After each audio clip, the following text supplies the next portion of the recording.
नमस्कार, जय हिंद, वंदे मातरम। दोस्तों, स्वागत है आप सभी का एंजल एकेडमी के यूट्यूब प्लेटफॉर्म में। आज के इस वीडियो में हम साइकोलॉजी के कुछ बेहतरीन प्रश्नों को कराएंगे। दोस्तों, जो भी हमारे चैनल से नए जुड़े हैं, चैनल को सब्सक्राइब कर लें तथा बेल आइकन को अवश्य प्रेस कर लें ताकि वीडियो की हर नोटिफिकेशन आप तक पहुंचती रहे।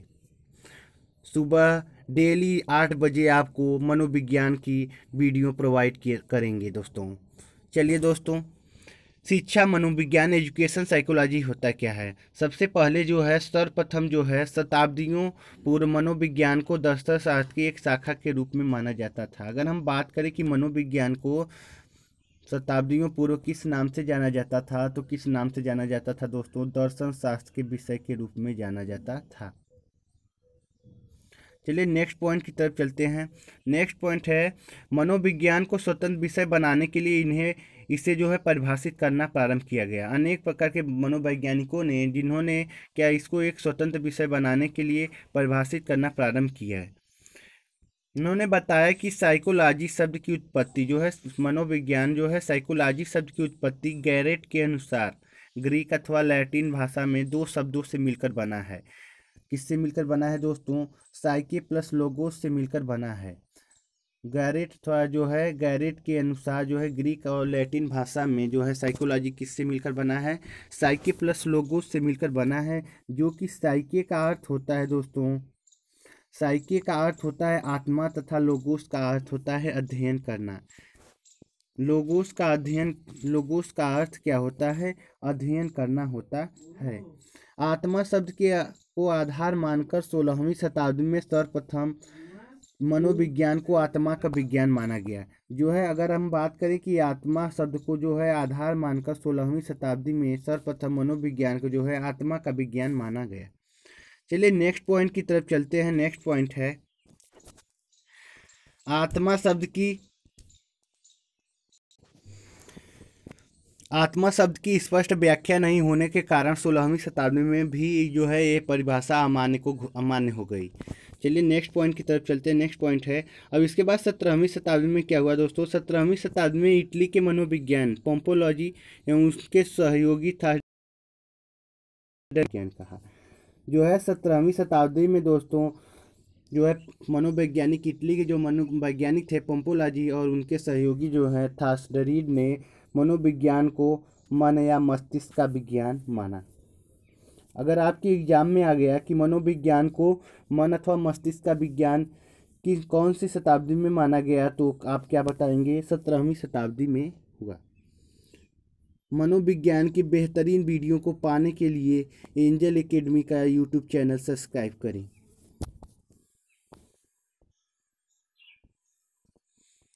इसके बाद क्या हुआ? ये भी परिभाषा जो है दोस्तों अमान्य घोषित कर दिया गया। ये इसके बाद जो है ये परिभाषा अमान्य एवं अपूर्वत होने के कारण 18वीं शताब्दी में अमान्य हो गई। और उसके बाद क्या हुआ? 19वीं शताब्दी में जो है विलियम वुंट, विलियम जेम्स, ससली, टिचनर, वाइफ्स आदि के द्वारा मनोविज्ञान को चेतना का विज्ञान माना गया। अगर हम बात करें कि मनोविज्ञान को चेतना का विज्ञान कब माना गया, तो कब माना गया दोस्तों? 19वीं शताब्दी में। किसने किसने कहा था? विलियम वुंट, विलियम जेम्स और विलियम जेम्स असली, टिचनर, वाइफ्स आदि मनोवैज्ञानिकों ने इन्हें चेतना का मनोविज्ञान माना। चलिए नेक्स्ट पॉइंट की तरफ चलते हैं। नेक्स्ट पॉइंट है, ये भी जो है कि 19वीं शताब्दी में भी यह परिभाषा जो है अपूर्वत होने के कारण अमान्य घोषित कर दिया गया। तो इसके बाद क्या हुआ? विलियम वुंट ने जर्मनी के लिप्जिग शहर में कार्ल मार्क्स विश्वविद्यालय में 1879 में प्रथम मनोवैज्ञानिक प्रयोगशाला स्थापित किया। अगर आपके एग्जाम में आ गया कि प्रथम मनोवैज्ञानिक प्रयोगशाला कहाँ स्थापित किया गया और कब स्थापित किया गया, तो बताएंगे जर्मनी के लिप्जिग शहर में कार्ल मार्क्स विश्वविद्यालय में 1879 में किया गया। चलिए नेक्स्ट पॉइंट की तरफ चलते हैं। नेक्स्ट पॉइंट है दोस्तों, इन्होंने जो है 1879 में प्रथम मनोवैज्ञानिक प्रयोगशाला की स्थापना की। जो है प्रयोगशाला भारत में 1916 कलकत्ता के सेनगुप्त द्वारा स्थापित प्रथम मनोवैज्ञानिक प्रयोगशाला स्थापित किया गया। जो है कि भारत में 1916 में कलकत्ता के सेनगुप्त द्वारा द्वारा जो है स्थापित प्रथम मनोवैज्ञानिक प्रयोगशाला स्थापित की गई। इसलिए विलियम वुंट जो है उन्हें प्रयोगात्मक मनोविज्ञान का जनक कहा जाता है। अगर आपके एग्जाम में आ गया प्रयोगात्मक मनोविज्ञान का जनक किसे कहा जाता है तो क्या बताएंगे दोस्तों, विलियम वुंट की तरफ जाएगा। चलिए नेक्स्ट पॉइंट की तरफ चलते हैं। विलियम मैकडूगल ने अपनी पुस्तक आउटलाइन साइकोलॉजी में चेतना शब्द की निंदा की है। क्या है, विलियम मैकडूगल ने जो है अपनी पुस्तक आउटलाइन ऑफ साइकोलॉजी में चेतना शब्द की निंदा की है। अगर आपके एग्जाम में आ गया कि आउटलाइन साइकोलॉजी पुस्तक किसकी है तो किसकी है, विलियम मैकडूगल की है। इन्होंने इसमें जो है चेतना शब्द की निंदा की दोस्तों। चलिए नेक्स्ट पॉइंट की तरफ चलते हैं। 20वीं शताब्दी में मनोविज्ञान को व्यवहार का विज्ञान माना गया। अगर आपके एग्जाम में आ गया कि व्यवहार का विज्ञान किस शताब्दी में माना गया तो दोस्तों 20वीं शताब्दी में माना गया, जो कि यही परिभाषा आज भी प्रचलित है। आज के समय वर्तमान में भी मनोविज्ञान को किस नाम से जाना जाता है, व्यवहार का विज्ञान के नाम से जाना जाता है। नेक्स्ट पॉइंट है व्यवहार का विज्ञान मानने वाले प्रमुख जो है मनोवैज्ञानिक कौन थे। व्यवहारवादी जो है प्रमुख मनोवैज्ञानिक कौन थे दोस्तों, अलावा इनके वाटसन के अलावा कौन कौन से हैं, वुडवर्थ, स्किनर, मैकडूगल और थॉर्नडाइक के जो हैं क्या है, व्यवहारवादी हैं। चलिए नेक्स्ट पॉइंट की तरफ चलते हैं। नेक्स्ट पॉइंट है वाटसन ने कहा था कि तुम मुझे एक बालक दो, मैं जो चाहूँगा वो उसे बना सकता हूँ। वाटसन का कथन क्या है, अगर आपके एग्जाम में आ गया कि तुम मुझे एक बालक दो, मैं उसे वो बना सकता हूँ जो मैं बनाना चाहता हूँ, तो क्या बताएंगे आंसर दोस्तों, वाटसन ने कहा है। किसने कहा है, वाटसन ने कहा कि मुझे एक बालक दे दो, मैं उसे चोर, डाकू, इंजीनियर, डॉक्टर जो बनाना चाहता हूँ वो बना सकता हूँ। वुडवर्थ के अनुसार जो है वुडवर्थ ने कहा कि मनोविज्ञान को क्या कहा गया। वुडवर्थ ने कहा कि मनोविज्ञान ने सर्वप्रथम अपनी आत्मा का त्याग किया, फिर मन व मस्तिष्क का, फिर उसके बाद चेतना का त्याग किया, और आज के समय में जो है वर्तमान मनोविज्ञान को है व्यवहार का मनोविज्ञान माना जाता है। चलिए नेक्स्ट पॉइंट की तरफ चलते हैं। वाटसन के अनुसार मनोविज्ञान को क्या कहा गया है दोस्तों, वाटसन के अनुसार क्या कहा गया है। वाटसन ने कहा कि मनोविज्ञान व्यवहार का शुद्ध, निश्चित सकारात्मक और धनात्मक विज्ञान है। अगर आपके एग्जाम में आ गया कि मनोविज्ञान जो है शुद्ध, निश्चित, सकारात्मक और धनात्मक विज्ञान है, किसका कथन है तो किसका कथन है दोस्तों, वाटसन महोदय का है। किसका है, वाटसन महोदय का है। चलिए नेक्स्ट पॉइंट की तरफ चलते हैं। नेक्स्ट पॉइंट है क्रो एंड क्रो के अनुसार। क्रो ने क्या कहा है कि क्रो ने क्या कहा, मनोविज्ञान मानव व्यवहार एवं मानव संबंधों का अध्ययन है। मनोवैज्ञानिक क्रो ने कहा कि जो है मनोविज्ञान जो है दोस्तों, मनोविज्ञान मानव व्यवहार और मानव संबंधों का अध्ययन ही जो है मनोविज्ञान कहलाता है। मन के अनुसार मन ने अपने परिभाषा दिया है कि मन के अनुसार आधुनिक मनोविज्ञान का संबंध व्यवहार की वैज्ञानिक खोज है। मनोवैज्ञानिक जो थे उन्होंने कहा कि जो है आधुनिक मनोविज्ञान का संबंध व्यवहार की एक वैज्ञानिक खोज है दोस्तों। चलिए नेक्स्ट पॉइंट की तरफ चलते हैं दोस्तों। यह मनोविज्ञान की बेहतरीन वीडियो आपको डेली टू डेली अपडेट सुबह 8 बजे मिलती रहेगी। ऐसे ही बेहतरीन वीडियो पाने के लिए सब्सक्राइब करें एंजल एकेडमी का यूट्यूब चैनल। चलिए स्किनर के अनुसार, स्किनर ने कहा है कि शिक्षा मनोविज्ञान अध्यापकों की तैयारी की आधारशिला है। अगर आपके एग्जाम में आ गया कि शिक्षा जो मनोविज्ञान है अध्यापकों की तैयारी की आधारशिला है तो किसने कहा है दोस्तों, स्किनर ने कहा है। चलिए नेक्स्ट पॉइंट की तरफ चलते हैं। मनोविज्ञान की प्रमुख शाखाएं एवं क्षेत्र। मनोविज्ञान की मतलब कितनी शाखाएं हैं उनके बारे में देखते हैं। जो है मनोविज्ञान, सामान्य मनोविज्ञान होता है, असामान्य मनोविज्ञान, तुलनात्मक मनोविज्ञान, प्रयोगात्मक मनोविज्ञान तथा दोस्तों समाज मनोविज्ञान, औद्योगिक मनोविज्ञान, बाल मनोविज्ञान, बाल विकास, किशोर मनोविज्ञान, प्रौढ़ मनोविज्ञान, विकासात्मक मनोविज्ञान तथा निदानात्मक एवं उपचारात्मक मनोविज्ञान तथा परा आधुनिक जो है शाखा के रूप में माना जाता है दोस्तों। नेक्स्ट पॉइंट है पशु मनोविज्ञान और शिक्षा मनोविज्ञान होता है। मनोविज्ञान जो है दोस्तों शब्द का प्रयोग सर्वप्रथम रुडोल्फ गोल्काय को जाता है। अगर आपके एग्जाम में आ गया कि मनोविज्ञान शब्द का प्रयोग सर्वप्रथम किसने किया, तो किसने किया दोस्तों? रुडोल्फ गोल्काय ने किया, या गोयकल ने किया। कहीं कहीं पर गोयकाल लिखा रहता है, कहीं पर गोयकल। चलिए नेक्स्ट पॉइंट पर है, विलियम जेम्स ने दर्शन शास्त्र को मनोविज्ञान से मुक्त कराया। अगर आपके एग्जाम में आ गया कि वह कौन से मनोवैज्ञानिक थे जिन्होंने मनोविज्ञान को दर्शन शास्त्र से अलग करवाया, तो किसने कराया दोस्तों? विलियम जेम्स ने कराया। चलिए नेक्स्ट पॉइंट की तरफ, और अमेरिका में मनोविज्ञान के जनक विलियम जेम्स ही हैं। अगर आपके एग्जाम में आ गया कि अमेरिका में मनोविज्ञान के जनक कौन हैं, तो विलियम जेम्स हैं। मनोविज्ञान की शाखा शिक्षा मनोविज्ञान 1900 ईस्वी में मानी जाती है। बाद में थॉर्नडाइक, जड़, टर्मैन, फ्रॉबेल, हर्बल आदि के प्रयासों से 1920 में शिक्षा मनोविज्ञान प्राप्त हुआ।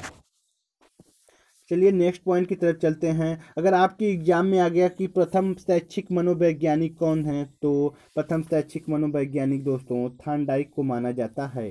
शिक्षा में मनोविज्ञान की दृष्टि का सूत्रपात जो है रूसो ने किया। अगर आपके एग्जाम में आ गया कि शिक्षा मनोविज्ञान के दृष्टिकोण का सूत्रपात किसने किया, तो क्या बताएंगे दोस्तों? रूसो ने किया।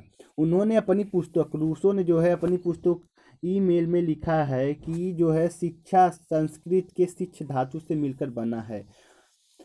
अगर आपके एग्जाम में आ गया कि जो है शिक्षा किससे मिलकर बना है, तो शिक्षा जो है संस्कृत के शिक्ष धातु से मिलकर बना है। नेक्स्ट पॉइंट है, रूसो के अनुसार जो है दोस्तों, रूसो ने कहा कि बालक एक पुस्तक के समान है जिसका अध्ययन प्रत्येक अध्यापक को करना चाहिए। अगर आपके एग्जाम में आ गया कि बालक एक पुस्तक के समान है जिसका अध्ययन प्रत्येक अध्यापक को करना चाहिए, किसका कथन है, तो किसका बताएंगे दोस्तों? रूसो महोदय बताएंगे। चलिए नेक्स्ट पॉइंट की तरफ चलते हैं। नेक्स्ट पॉइंट है, क्रो एंड क्रो ने क्या कहा? क्रो एंड क्रो के अनुसार जो है शिक्षा मनोविज्ञान जन्म से वृद्धावस्था तक एक व्यक्ति के सीखने और अनुभव का वर्णन और व्याख्या करता है। चलिए नेक्स्ट पॉइंट है, फ्रॉबेल के अनुसार फ्रॉबेल का कथन क्या है? फ्रॉबेल महोदय ने कहा कि दोस्तों, फ्रॉबेल ने कहा कि शिक्षा एक प्रक्रिया है जिसके द्वारा बालक अपनी जन्मजात शक्तियों का विकास करता है। अगर आपके एग्जाम में आ गया, सभी लोग अपने कॉपी और पेन को उठा लीजिए और सभी इम्पोर्टेंट जो है फैक्ट हैं उनको लिखते रहिए, तभी आपको मनोविज्ञान अच्छी तरह आएगा दोस्तों। शिक्षा एक प्रक्रिया है जिसके द्वारा एक बालक अपनी जन्मजात शक्तियों का विकास करता है। किसने कहा है दोस्तों? फ्रॉबेल महोदय ने कहा है। चलिए नेक्स्ट पॉइंट की तब चलते हैं। स्किनर के अनुसार क्या कहा गया है? स्किनर ने कहा कि स्किनर के अनुसार मनोविज्ञान शिक्षा का एक आधारभूत मनोविज्ञान है। अगर के एग्जाम में आ गया कि स्किनर शिक्षा जो है मनोविज्ञान शिक्षा का आधारभूत विज्ञान है, किसके अनुसार कहा गया है, तो किसके अनुसार कहा गया है? वो दोस्तों स्किनर ने कहा है। चलिए नेक्स्ट पॉइंट की तरफ चलते हैं। ट्रो के अनुसार क्या कहा गया है? ट्रो ने कहा है कि शिक्षा मनोविज्ञान जो है दोस्तों, ट्रो के अनुसार कहा गया शिक्षा मनोविज्ञान शैक्षणिक प्रस्तुतियों का मनोवैज्ञानिक दृष्टि से अध्ययन है। जो है शिक्षा मनोविज्ञान जो है शैक्षणिक प्रस्तुतियों का मनोवैज्ञानिक दृष्टि से अध्ययन है। चलिए दोस्तों, एजुकेशन क्या है? एजुकेशन जो है लैटिन इंग्लिश में किससे क्या है? एडुकेटम से मिलकर बना है। ई का मतलब होता है अंदर तथा ड्यूको का मतलब होता है बाहर निकालना होता है दोस्तों। ई का मतलब होता है अंदर तथा ड्यूको का होता है कि बाहर निकालना। अर्थात जो है दोस्तों शिक्षा जो है किससे मिलकर बना है? अर्थात शिक्षा का अर्थ होता है बालक की अंतर्निहित योग्यताओं को बाहर निकालना, उसके व्यवहार में परिवर्तन करना ही क्या है? शिक्षा है। क्या है? बालक के अंतर्निहित जो है योग्यताओं को बाहर निकालना और उसके व्यवहार में परिवर्तन लाना क्या है? शिक्षा है। एजुकेशन शब्द की जो है उत्पत्ति के बारे में अगर हम बात करें तो एजुकेशन शब्द की उत्पत्ति जो है दोस्तों लैटिन भाषा के दो अन्य शब्दों से मिलकर बनी है। अगर हम बात करें कि एजुकेशन शब्द की उत्पत्ति किससे हुई है, तो लैटिन भाषा के दो शब्द से हैं। कौन कौन से हैं? इडुकेयर और इडुसियर हैं। इडुकेयर का अर्थ होता है दोस्तों पालन पोषण करना। क्या होता है दोस्तों? एडुकेयर का अर्थ होता है पालन पोषण करना तथा एडुसियर का अर्थ होता है आगे बढ़ाना। अर्थात इसका परिभाषा यह निकलता है कि मानव व्यवहार का अध्ययन कर उसमें जो है परिवर्तन व परिमार्जन करना ही शिक्षा मनोविज्ञान होता है दोस्तों। शिक्षा मनोविज्ञान की प्रकृति जो होती है, शिक्षा मनोविज्ञान की प्रकृति वैज्ञानिक होती है। इसमें जो है नियम व सिद्धांत व प्रयोग किया जाता है। तथा नेक्स्ट पॉइंट है किसी भी वैज्ञानिक पद्धति से हम उसका अध्ययन कर सकते हैं। चलिए, thanks for watching this video दोस्तों। मनोविज्ञान की बेहतरीन ऐसे ही वीडियो पाने के लिए सब्सक्राइब करें एंजल एकेडमी का YouTube channel. Thanks for watching this video. Thank you.